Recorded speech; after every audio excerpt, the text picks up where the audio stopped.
Sentra Layanan Universitas Terbuka Negeri Mataloko didirikan dan diresmikan. Ini merupakan pertama dalam sejarah untuk masyarakat Golewaraya di Kabupaten Ngada Pulau Flores.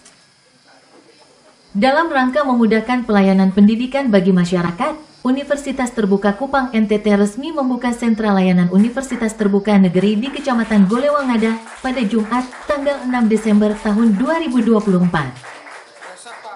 Perjuangan panjang hingga pendirian, peresmian Sentra Layanan Universitas Terbuka Negeri Mataloko digagas oleh pendiri dan pengelola Pusat Kegiatan Belajar Masyarakat Bravostar, Benedictus Lago. Pendirian Sentra Layanan Universitas Terbuka Negeri Mataloko bermula dari kajian data kelulusan program sekolah non-formal paket C, PKBM Bravostar Mataloko yang dicetus Benedictus Lago. Banyak lulusan program paket C Bravostar Mataloko dengan usia wajib belajar ingin melanjutkan pendidikan ke perguruan tinggi, tetapi terkendala kesanggupan ekonomi. Benedictus Lago dengan tagline, melayani yang tidak terjangkau dan menjangkau yang tidak terlayani, memutuskan berjuang mengkondisikan pelayanan pendidikan Universitas Terbuka Negeri, sekaligus sebagai upaya pendekatan pelayanan alternatif pendidikan tinggi bagi masyarakat. Pendidikan Universitas Terbuka Negeri Mataloko Ngada membuka layanan pendidikan strata 1 atau S1, S2, dan S3. 5 program studi S1 yaitu program studi FISIP, program studi keguruan, program studi ekonomi, program studi sains dan teknologi. Untuk S2, program studi keguruan dan program studi hukum. Menurut Direktur Universitas Terbuka Kupang, Dr. Ajat Sudrajat, Universitas Terbuka Negeri yang dibuka di Mataloko juga memiliki program beasiswa mahasiswa seperti kampus reguler. Selain itu menyediakan juga dana wirausaha, membantu mahasiswa Universitas Terbuka belajar berwirausaha. Dana wirausaha diberikan dalam bentuk kelompok wirausaha mahasiswa dengan besaran nilai 5 juta rupiah per kelompok. Syaratnya, mahasiswa membentuk kelompok untuk belajar wirausaha, kemudian membuat proposal dan diajukan ke kampus. Selanjutnya akan diteliti dan diverifikasi memastikan kesiapan dan kesungguhan kelompok mahasiswa. Jika layak dan terrealisasi, wirausaha kelompok mahasiswa akan didampingi dan diawasi hingga berhasil. Jenis wirausaha variatif, bisa wirausaha ternak, wirausaha perkebunan, wirausaha fotografi, dan lain-lain. Menurut dia untuk NTT hingga akhir Desember tahun 2024, sedikitnya 13.565 mahasiswa lulus dari Universitas Terbuka. Rangkuman Media Warisan Budaya Nusantara, Aurelius Dol. Apa motivasinya, lalu jelas singkatnya terkait dengan Bravostar, lalu sampai pada tingkat hari ini ada peresmian Salutnya Sentra Layanan Universitas Terbuka untuk Mataloko. Ini perdana untuk Golewaraya sebenarnya, tidak hanya untuk Mataloko. Itu. Baik, motivasi karena data paket C ini kan sekian banyak. Lalu setelah mereka kurang lebih 8 tahun ini kan serapan ke dunia kerja iya, tapi ada usia potensial, usia wajib belajar itu yang melanjutkan ke perguruan tinggi. Ada memang ke perguruan tinggi itu yang punya biaya dan dukungan ekonomi, keterjangkauan. Tapi ada sebagian itu yang tidak bisa. Justru ini yang saya coba melihat. Dengan tagline saya melayani tidak terjangkau dan menjangkau tidak terlayani, saya berusaha untuk berkomunikasi dengan pihak-pihak dalam hubungan pengelolaan perguruan tinggi ini kan yang fleksibel dan legalitasnya jelas adalah UT Kupang. Dari hasil komunikasi, hasil diskusi, maka dilakukan kesepakatan lisan beberapa kali di Kupang. Terus beliau pastikan bahwa Bapak kami akan lakukan peninjauan lokasi. Beliau datang, lihat itu sarana prasarana dari aspek manajemennya, terus tenaganya, terus dia telepon, Pak Ajat telepon, Bapak kalau boleh Bapak bisa, seperti itu. Saya pikir itu pertanyaan kami Pak terkait dengan UT di Nusa Tenggara Timur. Ya. Kita gambarannya. Terima kasih. Assalamualaikum warahmatullahi wabarakatuh. UT Kupang membawahi 22 kabupaten, 1 kota. salut yang ada di UT Kupang saat ini mencapai kurang lebih 64. Ini adalah salut yang resmikan ke-29. Jadi UT Kupang alhamdulillah berkah dari Allah Subhanahu wa taala bahwa salutnya terbanyak di Indonesia dan mendapatkan apresiasi dari pimpinan pusat bahwa Kupang sangat responsif dan cepat menyambut program kerja yang disampaikan oleh pimpinan dari UT Pusat. Kemudian untuk itu saya ditugaskan kurang lebih sudah setahun 7 bulan. Banyak animo masyarakat yang ingin kuliah di UT. Kami datang ke seluruh penjuru NTT. Alhamdulillah jumlah kenaikan mahasiswa di UT Kupang naik. Puji syukur dalam 3 semester ini naik terus. Mudah-mudahan target yang yang 2025.1 ini meningkat tajam dengan dihadirkannya salut Matoloko ini. Ini adalah salah satu upaya untuk meningkatkan mahasiswa dan juga memudahkan layanan masyarakat ataupun warga di Bajawa untuk dekatkan diri ke UT Perguruan Tinggi Negeri yang ke-45 di Indonesia dan PTNBH ke-21 di Indonesia yang sejajar dengan perguruan tinggi sebelumnya, yaitu ada UI, ITB, IPB, UNER, Brawijaya, dan juga yang lainnya.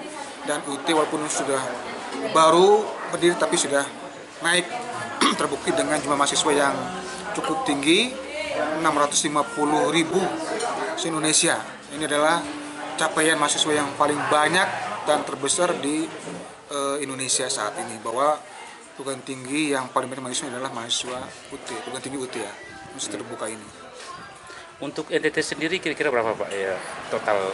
Total jumlah mahasiswa NTT kurang lebih 13.565. Dengan di Indonesia bagian timur NTT terbanyak mahasiswanya. Nah, saya pun nanti dari salut Matoloko ini bisa menyumbangkan juga ya kurang lebih saya targetkan 100 mahasiswa lah. Yang tahun ini lah 2025.1 ini kalau bisa 100. Nanti Pak Ben akan menyiarkan ya. Di samping reses nanti ikut juga nanti ada 2 program mungkin ya, program dari partainya dan juga program pendidikan, yaitu untuk masuk ke salut Matoloko, yaitu mengenyam pendidikan tinggi di Universitas Terbuka atau UT. Mungkin nggak di NTT masih ada daerah yang belum masuk nih? Ya, kunjungan saya waktu berada di NTT ada 3 kabupaten yang belum ada salutnya. Yang pertama Bajawa, yang kedua Malaka, dan yang ketiga Nagakio. Alhamdulillah kemarin juga resmikan Nagakio 1 salut yang milik dari Kepala Dinas Pendidikan di Nagakio. Di Bajawa ini sudah hadir 3 salut, yaitu Pak Alfonso selaku pengawas SMA, kemudian Pak Ben dari Wakil Rakyat DPRD dari fraksi Demokrat, yang ketiga Pak Rudi Partai Gerindra, Wakil Ketua DPRD di Bajawa. Saya yakin pasti mahasiswa akan meningkat karena dia pasti akan menyampaikan, menggaungkan juga ke seluruh lapisan masyarakat di Bajawa dan juga menyiapkan beasiswa tentunya ya, beasiswa bagi anak-anak yang di Bajawa, tidak usah lagi mereka berkuliah di Jawa atau di mana-mana, tetapi dengan adanya salut ini memudahkan layanan peluang mereka untuk kuliah, punya pendidikan yang sama tentunya. Jadi belajar di Bajawa dengan belajar di Jawa sana sama. Nah, UT sudah hadir 47 prodi, ada PGS di PAUD, hukum, kemudian juga ekonomi, manajemen, akuntansi, bahkan juga pendidikannya juga ada, umum juga ada, jadi lengkap semua. Kalau mungkin kesehatan mungkin sedang kita rancang kesehatan. Kemudian S2-nya juga sudah ada pendidikan dan juga non-pendidikan juga sudah ada, sudah siap, dan juga kami bermitra dengan para PMD dan kabupaten yang ada di seluruh NTT, mereka untuk berkuliah di UT dan juga ada memberikan beasiswa juga ke UT. Jadi yang doktornya sudah ada 2 prodi, tahun depan naik mungkin antara 5 prodi, yang sudah ada doktor ilmu manajemen dan doktor administrasi publik yang sudah siap ya. Mahasiswa juga sudah ada banyak mahasiswa seluruh Indonesia. Bahkan dari wali kota kemudian wakil wali kota dan wakil para pejabat di Indonesia pun sudah kuliah di UT semua. Berikutnya Pak, mungkin bisa disampaikan itu total, mungkin ada data itu keseluruhan produknya lulusan dari UT untuk lulusannya ya, untuk sampai lulusan dengan 2024 kurang lebih 4.000-an. 4.000 dari UT berdiri kurang lebih hampir 4.000-an lah. 4.000-an. Karena kita bukan lebih ya. Semenjak saya pimpin ini hampir 4.000-an lah. Mungkin sebelum mungkin sudah ada ya. Jadi setiap tahun, setiap semester hampir 650 lebih. Ini sudah di Kupang, di Hotel Harper, kami diwakil wisudanya untuk menaikkan bahwa brand image kita sangat cukup baik dan tinggi gitu untuk masyarakatnya. 4.000-an tadi Pak, dari kurun waktu tahun berapa gitu? Ya, setahun saya. Ya, saya kesini 2023 2023 sampai dengan saat ini. Jadi mungkin kalau yang sudah lainnya mungkin sudah 40.000-an. Iya. 40.000-an. Nah, kalau dari tahun yang lalu sampai dengan saat ini 40.000-an. Kurang lebih ya. Berikutnya Pak, untuk ngada ini salut ini baru Pak, untuk Golai Baraya ini kan baru ya, Pak Ben ini. Apa kira-kira catatan khususnya, tantangan dan juga peluang dan juga mungkin pesan-pesannya? Peluangnya masyarakat untuk kuliah cukup tinggi. Ya. Saya yakin cukup tinggi ya. Cukup tinggi dan cukup banyak yang kuliah di UT. Cuman mereka belum mengenal UT lebih dalam. Mereka masih menganggap bahwa UT itu adalah untuk para guru-guru, orang tua. Nah, tapi perlu diingat juga bahwa saat ini UT juga sudah kaum milenial. Sudah Gen Z, sudah masuk hampir 70%. Dulu mungkin 7% adalah orang tua. Nah, sekarang itu tahun sekarang yang baru ini 70% sudah Gen Z, milenial.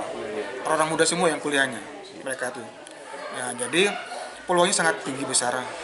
Dengan Bajawa ini kan luas dan memiliki hampir 10 lebih ya, 10 kecamatan mungkin ya. 12 kecamatan ya. Itu kan berapa desa kan banyak kan. Kalau 3 salut saya pikir cukup lah di Bajawa untuk menaungi dan juga membawahi, menyiarkan, menggaungkan UT di seluruh Bajawa. Karena saya pikir ada bagian selatan mungkin Mataloko ya. Kemudian di kotanya nanti ada Pak Rudi, kemudian di pinggir lagi sebelah utara mungkin nanti Pak Alfonso. Itu sudah lengkap ya, di utara, tengah dan selatan sudah ada. Jadi tinggal nanti peluangnya kalau layanan baik, kemudian layanan baik terhadap mahasiswa tentunya pasti akan meningkat. Kalau yang buruk, UT-nya pasti mereka akan pergi sendiri mencari nanti ke Jawa atau kemana nanti. Saya yakin nanti Pak Ben selaku anggota dewan tentunya pasti saya yakin bahwa mahasiswa nanti akan meningkat di sini. Walaupun ini baru ya, baru 20, saya yakin nanti ke depan ya mungkin 100 mungkin sudah ada mahasiswanya di sini. Sebagai bentuk apresiasi Pak Ben terhadap masyarakat di Mataloko ini. Ini stratanya S1, S2 atau gimana Pak? Di sini sudah dibuka di kampung ini Pak, tepat ini Mataloko ini yang daerah ini Pak ya, daerah terpencil ini. Terpencil, kemudian juga selatan, yang jauh dari pusat kota. Salut Mataloko ini sudah bisa menerima S1 sebanyak 47 prodi, S2 10 prodi, S3 2 prodi. Jadi sudah terus kemana lagi? Jadi cukup di Salut ini juga sudah menyiapkan sarpras, menyiapkan nanti modulnya, kemudian cuma nanti kan perlu juga pendampingan khusus bagi mereka yang S2 dan S3. Saya masih lagi Pak pertanyaannya ini terkait dengan status negeri Pak ya. Berikutnya dan juga peluang beasiswa ini mungkin perlu dijelaskan biar UT ini adalah perguruan tinggi negeri yang ke-45 dari sekian puluh ratus hampir 1.000 lebih ya yang negeri ya. 45 adalah UT. Dan namun juga UT kemarin tahun 2023 itu UT sudah naik kelas dari BLU, Badan Layanan Umum, menjadi perguruan tinggi berbadan hukum. Itu baru hanya 23 perguruan tinggi dari ribuan perguruan tinggi negeri dan swasta.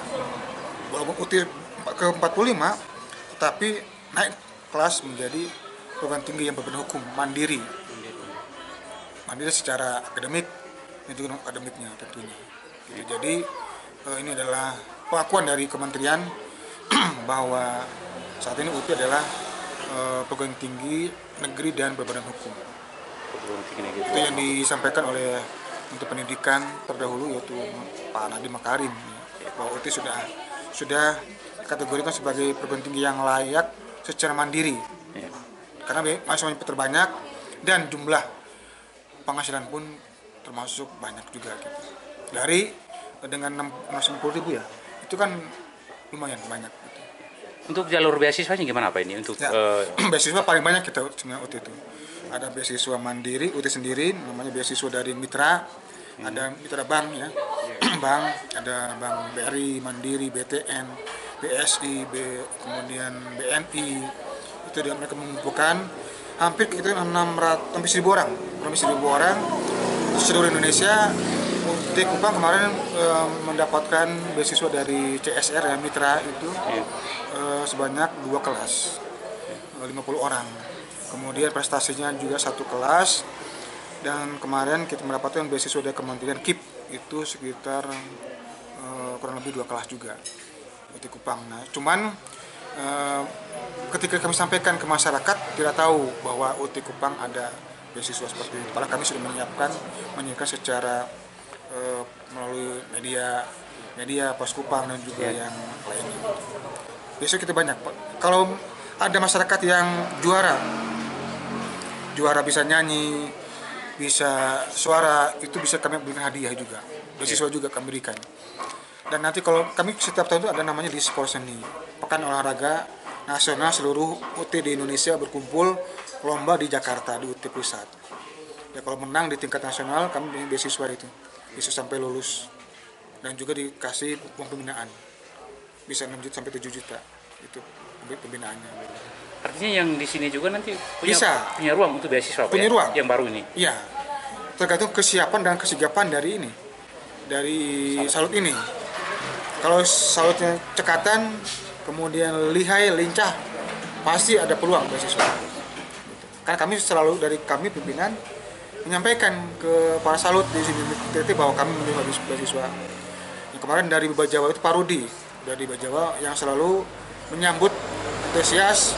Ada sekitar dari sini 10 orang yang beasiswa di salutnya Pak Rudi, salut di kota itu dari Pak Rudi. Jadi kami sudah menyiapkan juga salut beasiswa.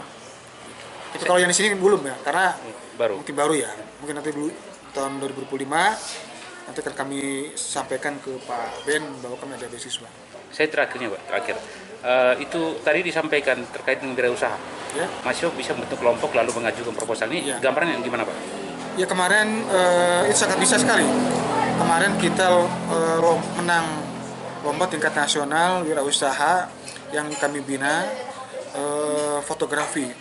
Menang tingkat proposal, ajukan proposal, pembiayaan dari kementerian kurang lebih 30 juta itu dananya dari kementerian, menang, kemudian kita bina untuk pengembangan fotografi.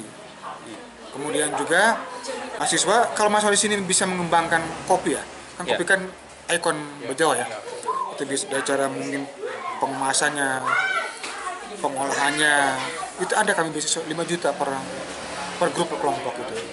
Dan nanti mungkin tahun depan insya Allah kami akan datang ke sini langsung, akan mengumpak pengemasan, pengolahan kopi Bajawa. Nanti kami akan minta nanti Pak Ben untuk sama-sama dengan kami untuk menyiapkan proposal supaya di sini bisa dapat pembiayaan pengemasan produk unggulan kopi Bajawa. Tapi ada capnya nanti binaan UT Universitas Terbuka. Nah itu binaannya. Begitu ada untuk brand image-nya ada. Iya, brand image. Jadi nanti kami kalau sudah itu nanti akan kami undang ke Jakarta untuk semacam seminar ataupun uji produknya gitu nanti di Jakarta nanti. Tapi nilai anggaran untuk proposal wirausaha kelompok mahasiswa itu kira-kira paling minimal 5 ya? 5 juta. Ada besaran maksimal? Maksimal 5 juta. Maksimal 5 juta. Kalau untuk dosen itu 10 juta. Ini dananya ada kerjasama dengan dari kita, dari UT. UT sendiri. Iya. Itu dari UT sendiri. Silakan.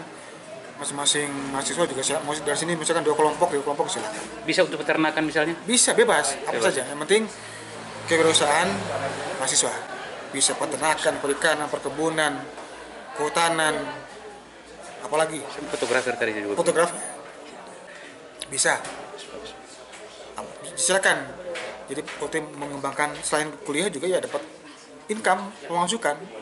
Kalau dia teliti bisa per tahun bisa per tahun itu. Misalkan tahun sekarang kopi, tahun depan susu kedelai, tahun depan beras premium, nah, bisa. Dengan pengawasan dan pendampingan, Pak. Pendampingan dan kita. Ajakannya, Pak, closing. Ya, closingnya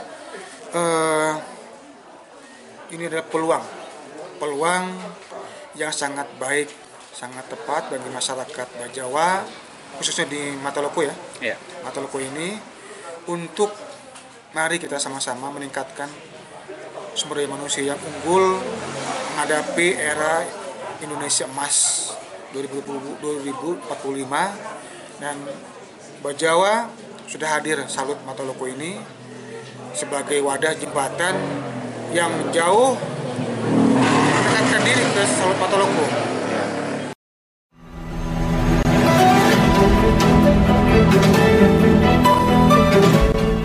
WBN Lintas Aktual NTT.